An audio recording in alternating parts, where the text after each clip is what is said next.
C'est la première photo que j'ai publiée des violences qui ont été faites à ces femmes-là. Et les gens commençaient pas à dire oui, c'est pas vrai, c'est faux, c'est pas vrai. Et après, il y a d'autres photos qui ont suivi. Et les gens ont glissé dans le lot de ces photos-là une ancienne photo de 2017 où il y a une femme qui est assise sur un lit où elle avait le dos tuméfié. Cette photo, elle ne fait pas partie des photos du 6 juin. Donc, cette dame-là, selon son propre témoignage, elle est arrivée sur le lieu de la manifestation. À peine elle est descendue de la moto qu'on l'a arrêtée. Parce qu'on la guettait depuis. Parce qu'elle faisait des vidéos avant. Qu'on l'a arrêtée, on l'a amenée à Antigang. Le vendredi 6 juin, vers 13h, elle a été tapée sérieusement par 2 gendarmes à Antigang. Il y a un qui utilisait un tuyau et l'autre utilisait une cordelette. Elle a été tabassée sérieusement pendant un bon bout de temps par 2 gendarmes. Et je précise bien, il y a un qui utilisait un tuyau, vous imaginez? Il y a un autre qui utilisait une cordelette. Elle a été frappée jusqu'au sang. Et on l'a jetée en cellule. On a frappé d'autres. Le lendemain, on la sort de la cellule, on la menotte, on la met dans une de leurs salles où ils étaient assis. Il y a ceux qui sont sur la table où ils manipulent les ordinateurs. Il y a d'autres gendarmes qui étaient à côté. Et on lui posait des questions. Et comme on lui posait des questions, comme c'est une femme qui est très forte, on lui disait oui, elle-même l'a dit dans la vidéo, tu es Kabien, tu vas te mêler de quoi en politique, tu fais quoi, tu fais les vidéos, on t'a vu qui faisait les vidéos depuis, qui est derrière toi, machin. Et elle leur répondait, et c'est comme ça que on l'a traîné derrière, parce qu'il y avait des gens, vous savez, bon, au commissariat anti-gang, à la gendarmerie anti-gang, il y a des usagers, des gens qui viennent pour demander des services. Donc, pour que les gens ne voient pas la scène, ils l'ont pris, ils l'ont mis dans un couloir, comme elle le dit, ils l'ont mis par terre. Il y a un gendarme qui a tenu les pieds, il y a un autre qui a tenu les bras. On versait de l'eau sur elle, pendant que l'autre la chicotait avec la cordelette. C'est une forme de torture effroyable. Et elle a été traitée comme ça parce que on suppose qu'elle est Kabien et c'est comme ça qu'ils l'ont traitée. Ils l'ont frappé d'autres, mais elle a été plus frappée. Et donc, ils l'ont mis dans le couloir, ils l'ont tabassé. Ça, c'est le 2e jour, le samedi, dans le couloir. Et le chef qui était là, le chef immédiat qui était là, qui assistait à cette séance de torture, disait aux agents de ne pas lui frapper la tête, de ne pas frapper la tête, mais de s'acharner sur le corps. C'est comme ça qu'elle a été tabassée. Et elle a dit que le chef là, selon ce qu'elle a entendu dire, il serait d'Atakpamé. Ce n'est pas le patron même de Antigang, mais le chef qui était là quand on l'a frappé. On va répertorier les noms de tous ceux qui étaient là-bas. Parce que ces gendarmes-là, ils ne savent pas que ce qu'ils ont fait, c'est un crime imprescriptible. La torture, c'est un crime imprescriptible. Vous tous qui avez participé à ça, y compris votre chef, tôt ou tard, vous serez arrêtés. Parce que c'est un crime qu'on ne fasse pas, la torture. Vous allez répondre de ça. Donc la dame dit, elle a été frappée jusqu'au sang. Et après, ils l'ont encore menotté. C'est-à-dire, après qu'elle a été frappée et qu'elle était déjà très faible, ils l'ont encore menotté. Et comme ses habits, il y avait du sang sur ses habits, ils lui ont demandé de donner de l'argent pour lui changer les habits. Elle a donné 5 000. Ils sont allés acheter un pagne et un habit dans le marché d'à côté. Et c'est cet habit-là qu'on lui a porté. Quand les gens de droits de l'homme sont venus, on l'a sorti pour la faire asseoir. Et comme les gendarmes étaient à côté, les gens de droits de l'homme n'ont pas vu qu'elle avait des hématomes. Et les gens de droits de l'homme ont dit, est-ce que ça va? Elle a haussé la tête, elle dit, ça va. Elle ne pouvait pas parler. Donc, ils l'ont tabassé et ils ont tapé aussi tous les autres en versant de l'eau sur le corps avant de les tabasser. Je sais que la gendarmerie, par exemple, est un corps respectable. C'est l'un des premiers corps de l'armée togolaise. C'est l'un des premières unités de l'armée togolaise. Et la devise de la gendarmerie, à ce que je sache, c'est pour l'honneur, le droit et la patrie. La devise de la gendarmerie, puisque c'est un legs colonial. La gendarmerie que nous avons, c'est un legs colonial. Et donc, la devise de la gendarmerie, c'est pour l'honneur, le droit et la patrie. C'est pour ça que les gendarmes, ils sont généralement un corps respecté, parce que c'est des gens raffinés, c'est un corps d'intellectuels, des gens d'un certain niveau. Que des gendarmes se comportent comme des sauvages dans une brigade de gendarmerie, au point de violenter les femmes. Jusqu'à ce niveau-là, Ça sort de l'entendement. Et donc, la dame dit, ils ont enlevé leur bande patronymique pour qu'on ne puisse pas les reconnaître par leur nom. Vous savez que les policiers, les gendarmes, les militaires, les corps habillés, ils ont une bande patronymique sur laquelle on inscrit leur nom. Donc, comme ils devaient torturer la dame, ils ont enlevé tous leurs noms sur les bandes patronymiques pour qu'on ne se rappelle pas de leur nom. Mais, quand on la frappait, elle a entendu que le chef qui donnait les ordres est d'Atakpamé. Donc, on va retrouver tous vos noms. Vous tous qui avez participé à cette violence gratuite sur ces femmes-là. Il y a les Nations Unies qui sont déjà saisies du dossier. On va retrouver vos noms. Et vous, sachez que votre carrière là, même si demain là, c'est la prison. Vous tous qui avez participé à ça là, depuis votre chef jusqu'au dernier là, c'est la prison. Parce que la torture est un crime imprescriptible. Si vous ne comprenez pas imprescriptible, c'est un crime qui ne s'efface pas. Tapotez le live s'il vous plaît. On va vous retrouver. Vous ne pouvez pas frapper des femmes, des gens comme ça. Vous frappez vos enfants comme ça. Et vous bombez le torse de l'avoir frappé.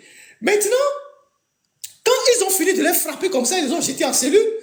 La dame là, je salue son courage. La sage-femme là, Madame Koumaï, ils l'ont aussi frappé comme ça. C'est qu'elle autre, elle ne veut pas laisser transparaître ses séquelles. La sage-femme là, même les médecins, ils les ont frappé.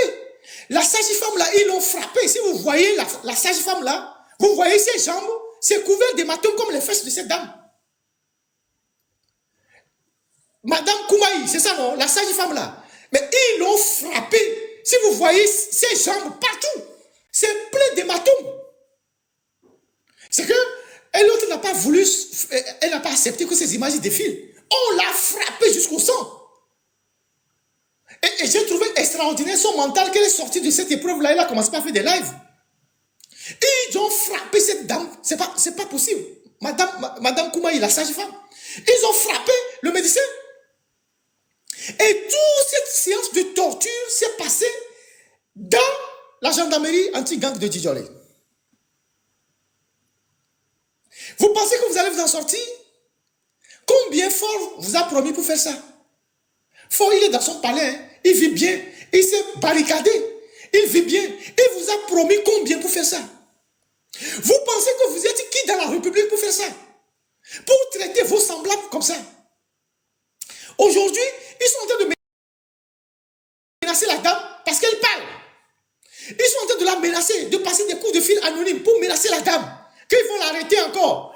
Que si on l'arrête prochainement, elle n'aura même plus aucune chance de s'en sortir. C'est la mort qui va la faire disparaître. Donc, c'est dans cet état-là qu'ils ont amené les dames-là chez le procureur. Donc, avant d'aller chez le procureur, ils ont demandé à la dame, quand ils ont frappé la dame, ils l'ont frappé comme ça, la dame n'arrivait plus à tenir debout. Elle a dit qu'elle va aller à l'hôpital. Ils ont dit non, qu'ils ne vont pas l'amener à l'hôpital. Ils lui ont donné quelques médicaments. Elle a refusé de prendre. Et ils l'ont amenée à la gendarmerie de Agalépédo. Il y a une clinique à l'intérieur de la gendarmerie d'Agalépédo, là où il y a la direction de la gendarmerie. Ils ont amené la dame là-bas. Et là-bas, ils ont essayé de regarder son corps et tout ça. Ils ont pressé quelques effets ragants et tout ça. Et ils ont ramené la dame en cellule. Maintenant, pour aller les présenter au procureur, comme ils avaient du sang un peu partout, les hématomes, ils ont demandé qu'elle porte un habit manche longue pour qu'une fois la justice, le procureur ne puisse pas voir les plaies. Elle a refusé qu'elle ne porte pas manche longue et donc ils lui ont couvert de pagne. Ils ont obligé la dame à mettre de pagne sur tout son corps. Donc, c'est comme ça qu'ils les ont présentés au procureur en mettant les pagnes sur le corps des dames. Et comme la dame, elle cherchait juste à s'en sortir, c'est quand le procureur l'a libérée et qu'elle est sortie, elle n'arrivait pas à marcher, elle est restée sur un banc et que les avocats demandent, mais pourquoi tu n'arrives pas à marcher? C'est comme ça qu'elle a dit qu'elle a mal partout. C'est comme ça qu'elle a enlevé ses fesses au tribunal pour que tout le monde voit. C'est comme ça que la photo est partie. Ce sont les gens qui étaient là-bas de passage. Il y avait des usagers. Quand elle a enlevé ses fesses, que les gens ont pris les photos, les usagers ont pris les photos. Elle a enlevé ses fesses au tribunal pour que les gens voient le traitement qui lui a été réservé par les forces de l'ordre et de défense qui sont censées protéger les Togolais. Elle n'était même pas au cœur de la manifestation. Elle est arrivée, elle était même sur une moto. À peine elle est descendue de la moto qu'ils l'ont arrêtée. Voilà ce qu'ils lui ont fait. Et jusqu'à ce jour, on continue de la menacer en disant, si elle ne fait pas attention, ils vont lui faire ça, ils vont lui faire ça. Si elle dénonce les noms, ils vont la tuer. Peuple togolais, est-ce que vous pensez que nous sommes encore dans une république normale? Nous sommes dirigés par des gens normaux. Nous sommes dirigés par des gens civilisés. Je souhaite que tous les Togolais, ils prennent ces photos de cette dame-là pour taguer l'UNICEF, pour taguer les Nations Unies, pour taguer le PNUD. Mettez ces photos partout. PNUD, UNICEF, droits de l'homme, taguez toutes ces institutions-là. Parce que les témoignages de la dame sont là. Il y a quelques imbéciles à Lomé là-bas qui ont fait des émissions sur des radios. Je ne sais pas combien on vous a payé pour dire que ces photos ne sont pas des vraies photos. Mais à tout le monde, mais à tout le monde, ils devaient démentir, nous les médias ont dit. Je ne sais pas combien vous voulez manger dans votre vie. Quand on torture vos semblables, on vous donne de l'argent pour venir raconter des conneries, que les photos ne sont pas vraies. Mais quoi bien dit? Mais à tout le monde, on ne sait pas combien on vous paye pour venir mentir au public. Pendant qu'on torture vos semblables, vous prenez un peu d'argent pour venir raconter des bobards sur les réseaux sociaux. La seule photo qui n'est pas vraie dans cette histoire-là, c'est la photo où la femme était assise sur un lit avec le dos. C'est une ancienne photo de 2017. Toutes les autres photos que nous projetons là, c'est les victimes. Je vous ai dit, si vous voyez Madame Koumaï, vous voyez les plaies qu'elle a entre les jambes. La manière dont ils ont frappé Madame Koumaï là. Si vous voyez ces photos-là, la photo de la sage-femme là, vous allez pleurer. Si vous voyez les photos de la sage-femme là, vous allez pleurer. Comment ils l'ont martyrisé? Ils ont frappé les gens avec des tuyaux, des cordelettes, du bâton. Qu'est-ce qui donne le droit à des gendarmes au Togo de violenter leurs semblables? Ils sont des justiciers. Ils sont des justiciers. Qu'est-ce qui donne le droit à des gendarmes de se comporter comme ça? Madame Yakade a dit dans sa longue lettre qu'elle a adressée à l'armée qu'il faut que les militaires cessent de faire des exactions sur la population. Je n'ai pas le temps aujourd'hui de décortiquer sa lettre parce que je suis un peu déjà fatigué. Mais dans sa lettre, elle a tout dit. Elle a tout dit sur le comportement que l'armée, les forces de défense de sécurité doivent avoir vis-à-vis des populations. Quelle fierté vous tirez en massacrant vos semblables comme ça? Vous voulez faire plaisir à Fonya Simbe? C'est lui qui vous dit de faire ça? Cette histoire de violation, cette histoire de tabassage de cette dame-là, ça va vous conduire très loin. Vous les gendarmes qui avez fait ça, y compris vos supérieurs, vous les gendarmes qui avez fait ça là, cette histoire va vous amener très loin. Ne pensez pas que c'est de la blague. On aura toutes vos identités. On connaît déjà votre patron. Les autres, on va avoir les noms. Tous ceux qui sont affectés à cette unité-là, au moment précis où les femmes ont été violentées, on aura vos noms. Et vous serez poursuivis tôt ou tard. Parce que la torture est un crime imprescriptible. Quand on vous le dit là, ça ne rentre pas encore dans vos oreilles. Quand vous serez devant les tribunaux là, quand vous serez devant les tribunaux un jour, vous allez comprendre pourquoi on dit que la torture est un crime imprescriptible. Mais non, mais lui a dit, Fort lui ne sera plus là. Fort nous va niolo. Va miaoué là va do, miaoué là va no kojorope, miaoué bandit. Vous allez prendre, vous savez combien on condamne pour torture? 20 ans, 30 ans, 40 ans. Torture, c'est ça. Vous allez passer le reste de votre vie en prison. Attendez, vous allez voir. Vous pensez qu'on va laisser passer ça? Vous pensez qu'on va laisser passer ça? Et vous continuez de menacer les gens que la prochaine fois, vous allez leur faire pire que ça. Parce que vous êtes qui dans la République? Parce que vous êtes qui dans la République?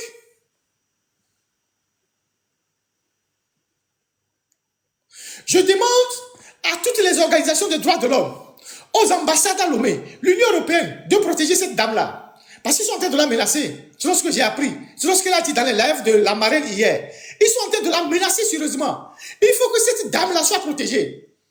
D'abord, on lui dit qu'elle est d'une certaine région, donc elle ne doit pas se mêler de politique. On lui dit qu'elle faisait les vidéos, donc on la suivait depuis.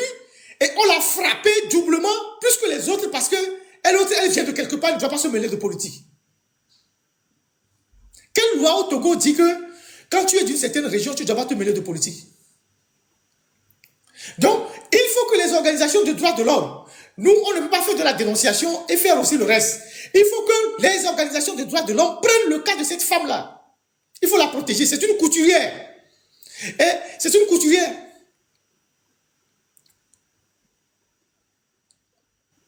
C'est inadmissible. Bonsoir, le peuple togolais. Je salue les personnes qui m'aiment et les personnes qui ne m'aiment pas. J'ai dit que le Seigneur vous bénisse. C'est vrai, tous mes fans, ils m'ont arrêté le 6. Le 6, ils m'ont arrêté. Ils m'ont laissé mardi, c'était le 10. Mais c'est le Togo. Vous voyez, c'est le Togo. Moi, je ne suis pas contre quelqu'un. Si ça va bien, ça va pour tout le monde. Si ça tourne mal, ça tourne pour tout le monde. Si tout le monde veut libération de Togo, ah, c'est bon. Si tout le monde ne veut pas, ah, nous tous, nous sommes dedans. Mais ce que j'ai suivi, c'est ça.